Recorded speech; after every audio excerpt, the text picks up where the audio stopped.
Hello，大家好。在上一集呢，我们有聊到说呢，慧能和吴祖呢已经完成了第一次的见面和面试的过程，那也得到了吴祖初步的认可。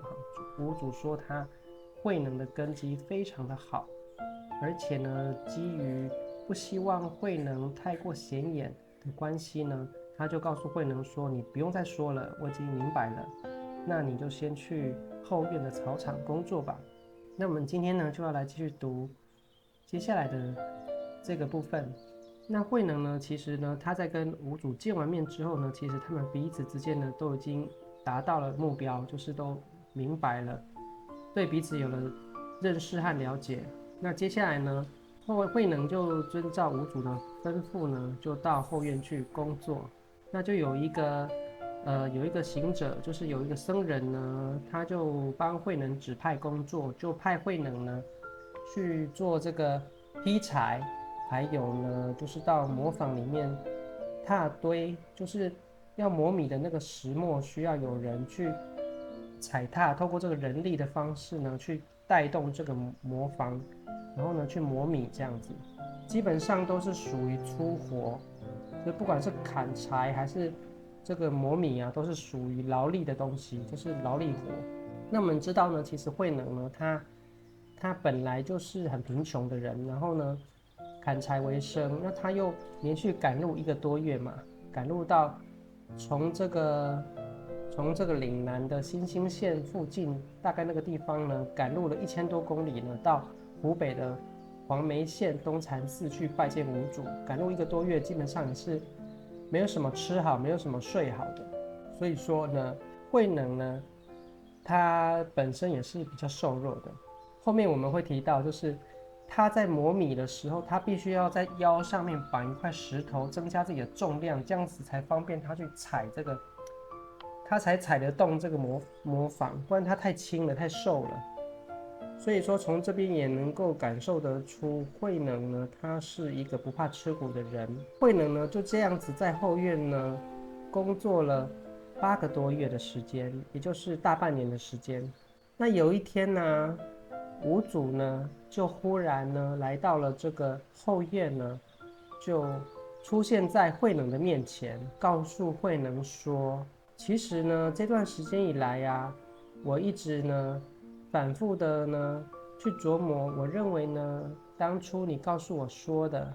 当初我们第一次见面面试的时候，你告诉我说的这些内容呢，是非常实用的，非常正确的。但是呢，因为呢，吴祖呢，其实他心里已经很认可慧能了，也觉得慧能是一个根基非常好的一个年轻小伙子。虽然慧能来自于南方，然后虽然慧能他的出身、他的社会地位和各方面条件都很不好，也没有读过书，但是呢，其实吴祖呢觉得呢，在这个智慧和悟性上面，其实慧能已经入门了，已经抓到了重点了。然后呢，他之所以当时没有马上的重视慧能，或者是说没有马上的把慧能的好好的接待呢，就是因为怕有一些人对慧能起了不好的心思，因为有可能在这个团体里面呢，可能有些人他本来就已经有在布局，或是说他本来就有一些自己的想法，认为说，哎，未来这个寺院呢，吴祖年纪大之后谁来接班，等等等等的，一般人就会有这样子的思考。比方说，他可能长期在吴祖身边啊做讲师啊，或是说有些人做什么工作，他有一定的人脉、一定的群体，那他可能会有一些想法。那如果说，哎，吴祖突然的对这个名不见经传、远道而来、又看起来不起眼的慧能，突然的就很重视他，然后他们又聊了一些内容，好像是已经深入到这个智慧的深层，然后呢，一般人都不是很明白。如果他们显现出这样子的互动的话，就会造成其他人的一些，可能会造成其他人的顾虑哈。所以呢，吴祖呢，就是因为有这些，他通达这些人情世故，还有这些，一般人会想到的想法，所以说呢，他当下呢就不跟慧能说的太多，他就说所以我当时就是顾虑说，怕有人呢对你动了不好的心思和脑筋哈，所以呢我就不跟你继续的多说。那你是否能够明白我当初的用意哈？五祖就问慧能说，你是不是能够明白我的用意？那慧能就回答五祖说啊，弟子呢也知道师父您的用意。所以说其实他们当时沟通的内容虽然是短短几句话而已，可是呢在这个过程当中呢，不但呢五祖已经很明白六祖，等于是说五祖他真的是开悟圣人，有大智慧，因为他的眼光已经超越了六祖慧能的表象，他已经觉察到他内在智慧已经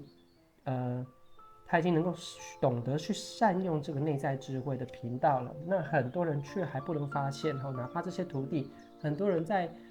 黄梅县东禅寺这边修行这么久了，也未必能够发现这件事情。然而呢，慧能一个没有读过书的一个南方这个很落后地方的一个很普通的一个小伙子，却能够有这样的悟性，有这样的根基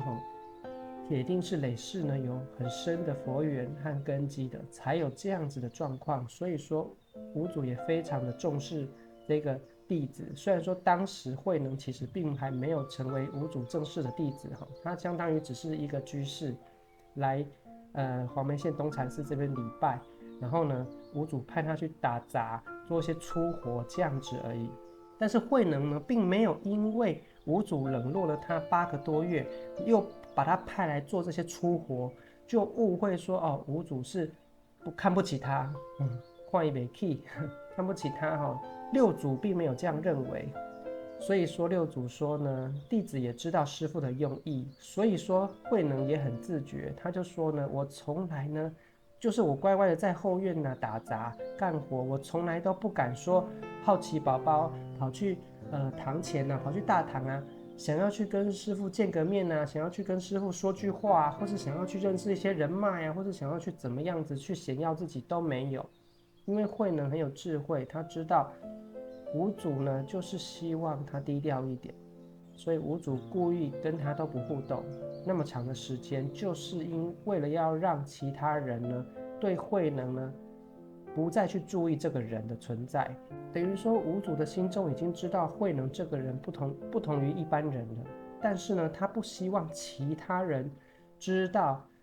五祖不希望其他人知道慧能的特殊，所以说五祖故意要冷落慧能，也让慧能在后院干粗活磨练一下，看看也进一步观察看看，这个就可以当作是五祖对慧能的第2次面试，就是呢透过这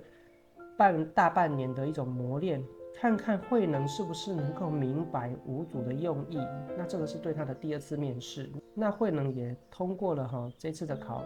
验，所以说五祖经过了大半年8个多月才来找慧能，告诉他说，就把他讲出来，讲明说这段时间以来，其实我也是在测试你，也是在保护你，因为呢，我觉得你的智慧和你的根基各方面都很好，你所领悟到的内容也是正确的，但是我害怕有一些人事方面的问题会对你有不好的影响，所以呢，我透过这样子的动作呢，就是为了要保护你，希望没有一个人会对你产生特别的注意和特别的好奇，或是特别的去排挤你这样子。那慧能也非常的明白五祖的用意，所以说他们彼此之间是有这样子的默契的，所以慧能也都不敢擅自的离开工作岗位，或者很擅自的想要去拜访五祖，他都没有这个动作。所以慧能说他也是不敢行至堂前，就是要让别人不要发觉，对这一切都不要有所发觉。但即使大家都没有所发觉，其实慧能和五祖之间已经彼此心知肚明。到了这边呢，其实呢，慧能已经通过了五祖的第1次面试和第2次面试了。到此为止呢，其实接下来五祖已经在布局要做传承接班的动作了。他后续就开始准备要出考题了，准备要为这个传承接班的这项工作呢拉开序幕了，那就是我们明天要读的内容。那我们今天就是读这一小段就好。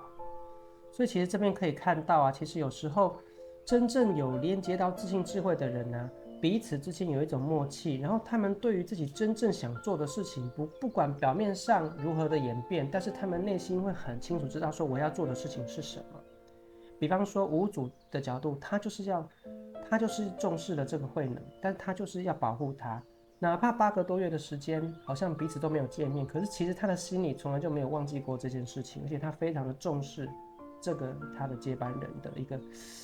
他这个后学的接班人。那对六祖慧能来说也是一样，虽然说表面上五祖好像都很不重视他，可是他的心里从来都不会有误会说五祖是要看不起他，他也是老老实实做他的工作，来配合五祖呢，让他能够很低调不引人注目，然后呢去度过了这8个多月的时间，等待到时机的成熟的时候呢，五祖准备要做后续传承接班的动作。其实在坛经当中呢，我们有蛮多地方都会发现到说，其实慧能和五祖呢，他们都在做一些动作，就是在等待时机的来临。包含这次他们第一次见面呢，等待了8个多月的时间呢，来让慧能呢不引人注目。那后续呢，当慧能正式得到了五祖的传承和衣钵的时候啊，其实他后续五祖也嘱咐他说：“你赶快往南方逃吧，不要急着弘法，因为你急着弘法也不会成功的，时机还没到。”那后来呢，慧能就逃难逃了超过15年的时间，都在猎人队里面避难，然后呢，很多次都是命如悬丝，就是很多次都有生命的危险。所以你想想看，所以你可以发现说，其实，在六祖坛经当中呢，有两三次的情况都是慧能呢，其实他都是在隐遁的，他都是在等待时机的来临，他都是在低调的，就是要等到整个人事方面的问题平静下来，然后呢，他安全了，他才可以做后续的动作。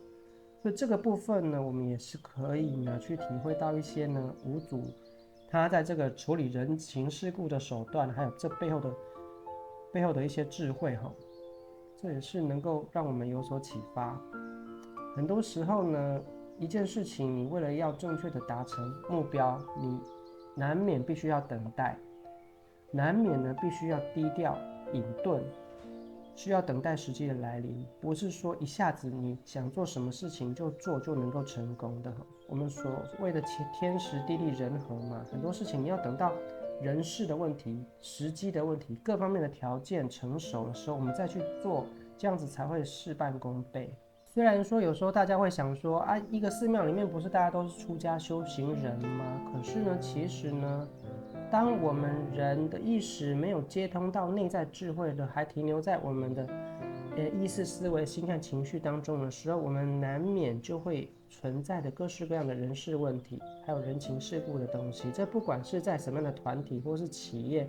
都一样，就像我们看一些宫廷剧、宫斗剧一样，其实它就是反映了普通的人性而已。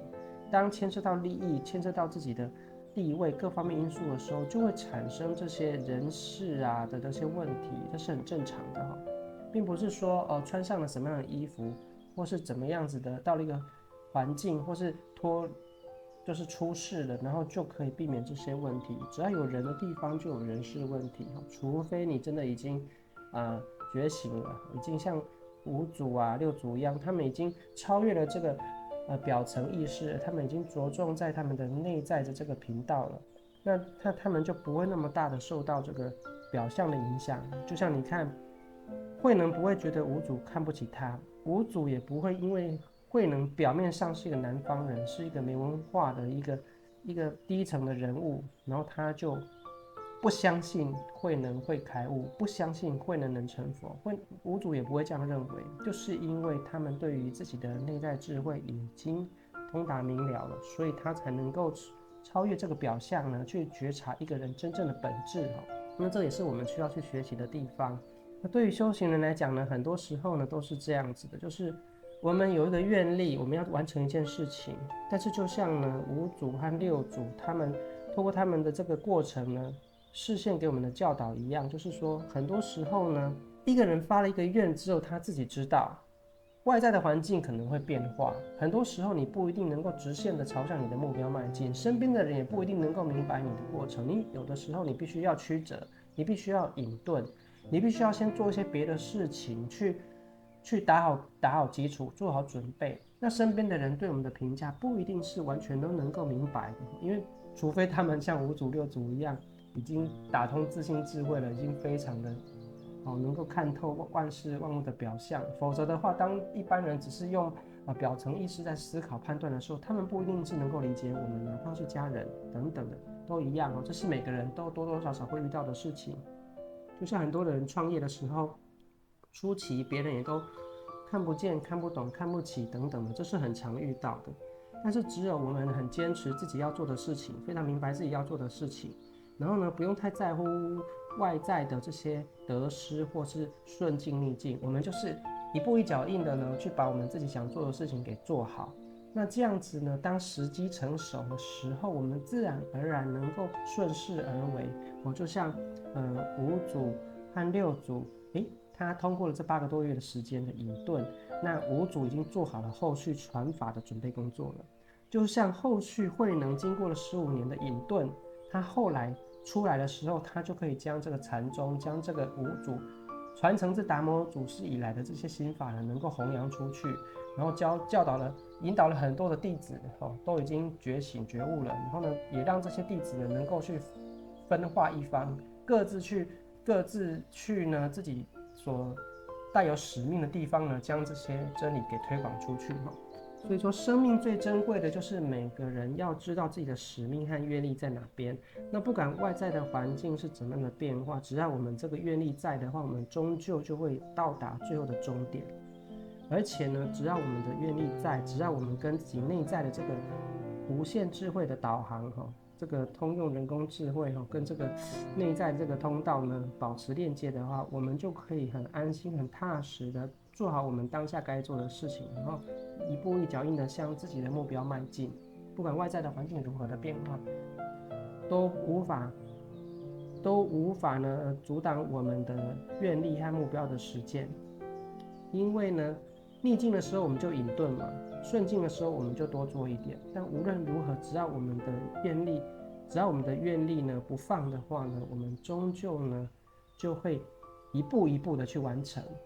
而且呢，当我们内在潜意识不断的在修炼和不断的